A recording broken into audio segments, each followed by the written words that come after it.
बता दे। मैना का विलाप, शिव के साथ कन्या का विवाह न करने का हठ, देवता तथा श्री विष्णु का उन्हें समझाना तथा उनका सुंदर रूप धारण करने पर ही शिव को कन्या देने का विचार प्रकट करना।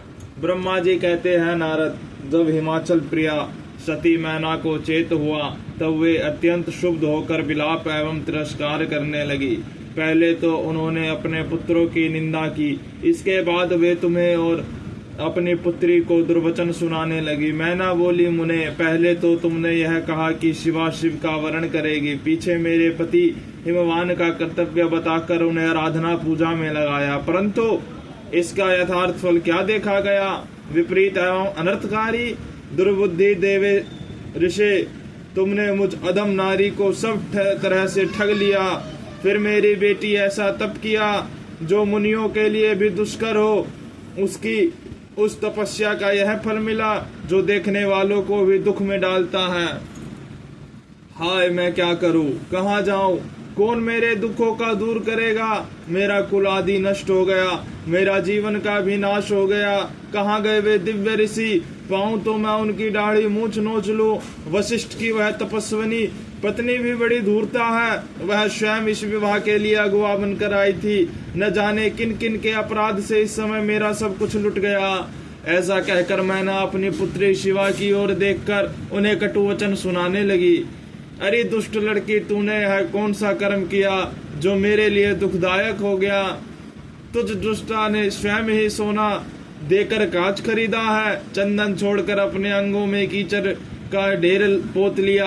हाय हाय, हंसों को उड़ाकर तूने पिंजड़े में कोआ पाल लिया, गंगा जल को दूर फेंककर कुएं का जल पिया, प्रकाश पाने की इच्छा सूर्य को छोड़कर यत्न पूर्वक जुगनू को पकड़ लिया, चावल छोड़कर भूसी खा ली, घी फेंककर मोम के तेल का आदर पूर्वक भोग लगाया, सिंह का आश्रय छोड़कर शियार का सेवन किया, ब्रह्म विद्या छोड़कर कुत्सती गाथा का श्रवण किया।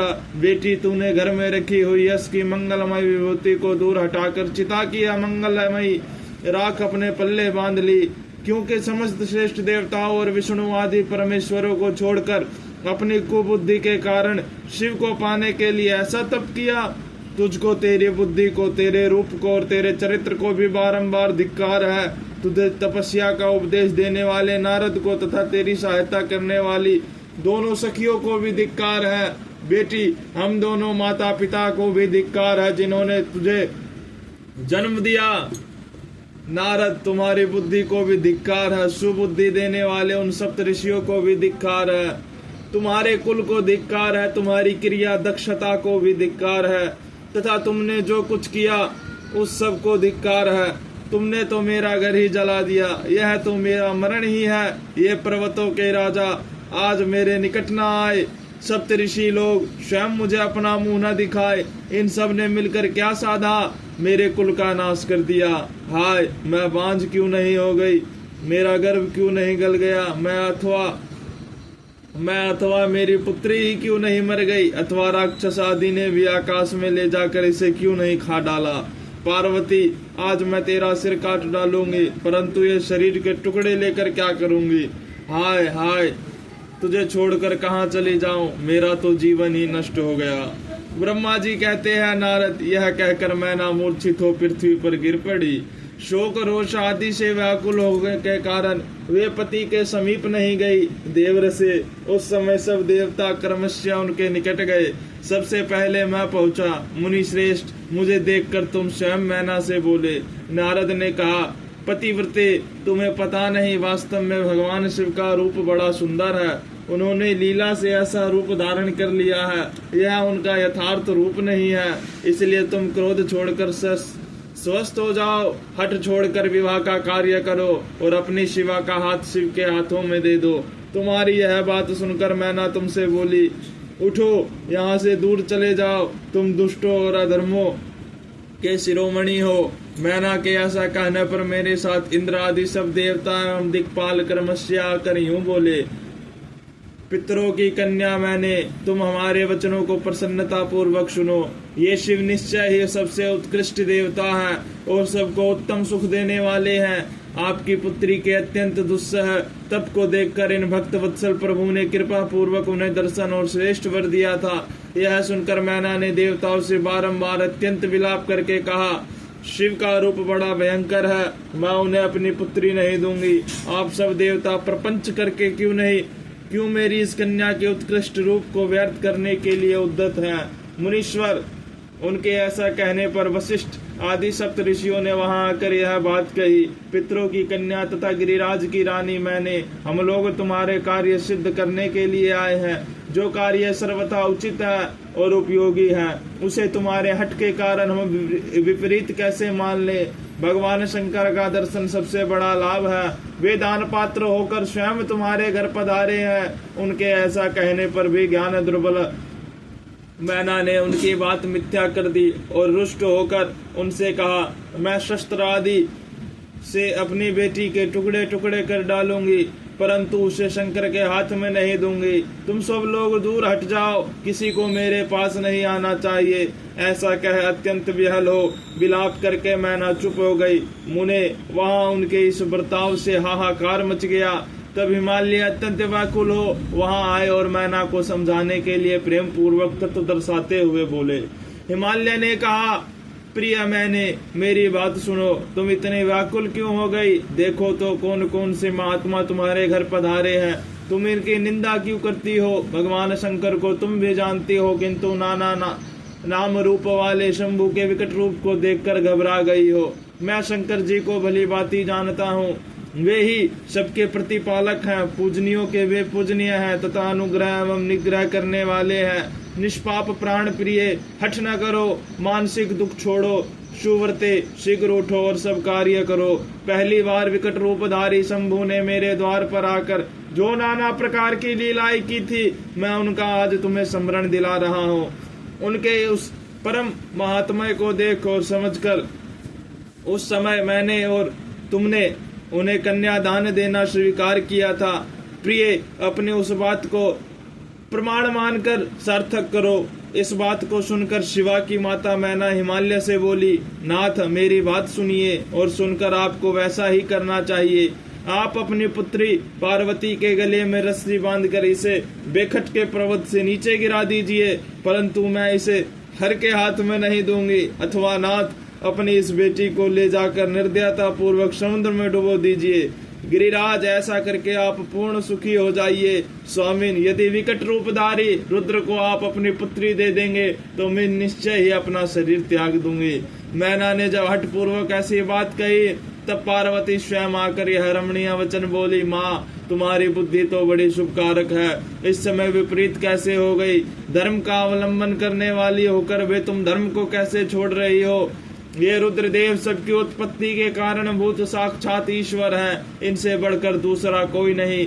समस्त ऋषियों श्रुतियों में यह वर्णन है कि भगवान शंभु सुंदर रूप वाले तथा सुखद है, कल्याणकारी महेश्वर, समस्त देवताओं के स्वामी तथा स्वयं प्रकाश हैं। इनके नाम और रूप अनेक है। माता जी, श्री विष्णु और ब्रह्मा आदि भी इनकी सेवा करते हैं। ये सबके अधिष्ठान हैं, कर्ता, हर्ता और स्वामी हैं। विकारों की इन तक पहुँच नहीं है। ये तीनों देवताओं के स्वामी अविनाशी एवं सनातन हैं। इनके लिए ही सब देवता किंकर होकर तुम्हारे द्वार पर पधारे हैं और उत्सव मना रहे हैं। इससे बढ़कर सुख की बात और क्या हो सकती है? यत्न पूर्वक उठो और जीवन सफल करो। मुझे शिव के हाथ में सौंप दो और अपने गृहस्थाश्रम को सार्थक करो। माँ, मुझे परमेश्वर शंकर की सेवा में दे दो। मैं स्वयं तुमसे यह बात कहती हूँ, तुम मेरी इतनी सी ही विनती मान लो। यदि तुम इनके हाथ में मुझे नहीं दोगी तो मैं दूसरे किसी वर का वर्ण नहीं करूंगी, क्योंकि जो सिंह का भाग है उसे दूसरों को ठगने वाला शियार कैसे पा सकता है। माँ, मैंने मन, वाणी और क्रिया द्वारा स्वयं हर का वर्ण किया है, हर का ही वर्ण किया है। अब तुम्हारी जैसी इच्छा हो वह करो। ब्रह्मा जी कहते हैं, नारद, पार्वती की यह बात सुनकर शैलेश्वरी प्रिया मैंने बहुत ही उत्तेजित हो गई और पार्वती को डांटती हुई दुर्वचन कहकर रोने तथा विलाप करने लगी। तदंतर स्वयं मैंने तथा सनकादि सिद्धों ने भी मैना को बहुत समझाया, परंतु वे किसी की बात न मानकर सबको डांटती रही। इसी बीच में उनके सुदृढ़ एवं महान हठ की बात सुनकर शिवप्रिया भगवान विष्णु भी तुरंत वहां पहुंचे और इस प्रकार बोले। श्री विष्णु ने कहा, देवी, तुम पितरों की मानसी पुत्री एवं उन्हें बहुत ही प्यारी हो, साथ ही गिरिराज हिमालय की गुणवती पत्नी हो। इस प्रकार तुम्हारा संबंध साक्षात ब्रह्मा जी के उत्तम कुल से है। संसार में तुम्हारे सहायक भी ऐसे हैं। तुम धन्य हो, मैं तुमसे क्या कहूँ। तुम तो धर्म की आधारभूता हो, फिर धर्म का त्याग कैसे करती हो। तुम ही अच्छी तरह सोचो तो सही। संपूर्ण देवता, ऋषि, ब्रह्मा जी और मैं सभी लोग विपरीत बात ही क्यों कहेंगे।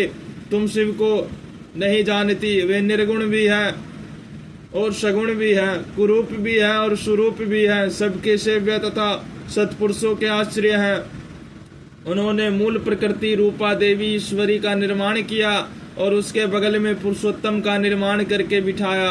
उन्हीं दोनों से सगुण रूप में मेरी तथा ब्रह्मा की उत्पत्ति हुई। फिर लोकों का हित करने के लिए वे स्वयं भी रुद्र रूप से प्रकट हुए। तदंतर वेद देवता तथा स्थावर जंगम रूप से जो कुछ दिखाई देता है वह सारा जगत में भगवान शंकर ही है। उन्हीं से उत्पन्न हुआ है। उनके रूप का ठीक ठीक वर्णन अब तक कौन कर सका है, अथवा कौन उनके रूप को जानता है। मैंने और ब्रह्मा जी ने भी जिनका अंत नहीं पाया, उनका पार दूसरा कौन पा सका है। ब्रह्मा से लेकर कीट पर्यंत जो कुछ जगत दिखाई देता है वह सब शिव का ही रूप है, ऐसा जानो। इस विषय को में कोई अन्यथा विचार नहीं करना चाहिए। वे ही अपनी लीला से ऐसे रूप में अवतीर्ण हुए हैं और शिवा के तप के प्रभाव से तुम्हारे द्वार पर आए हैं। अतः हिमाचल की पत्नी, तुम दुख छोड़ो और शिव का भजन करो। इससे तुम्हें महान आनंद प्राप्त होगा और तुम्हारा सारा कलेश मिट जाएगा। ब्रह्मा जी कहते हैं, नारद, श्री विष्णु के द्वारा इस प्रकार समझाए जाने पर मैना का मन कुछ कोमल हुआ, परंतु शिव को कन्या न देने का हठ उन्होंने तब भी नहीं छोड़ा। शिव की माया से मोहित होने के कारण ही उन्होंने ऐसा दुराग्रह किया था। उस समय मैना ने शिव के महत्व को स्वीकार कर लिया। कुछ ज्ञान हो जाने पर उन्होंने श्री हरि से कहा, यदि भगवान शिव सुंदर शरीर धारण कर ले तब मैं उन्हें अपनी पुत्री दे सकती हूँ, अन्यथा कोटि उपाय करने पर भी मैं उन्हें नहीं दूंगी। यह बात मैं सच्चाई और दृढ़ता के साथ कह रही हूँ।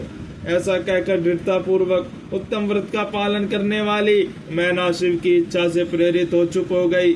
धन्य है शिव की माया जो सबको मोह में डाल देती है।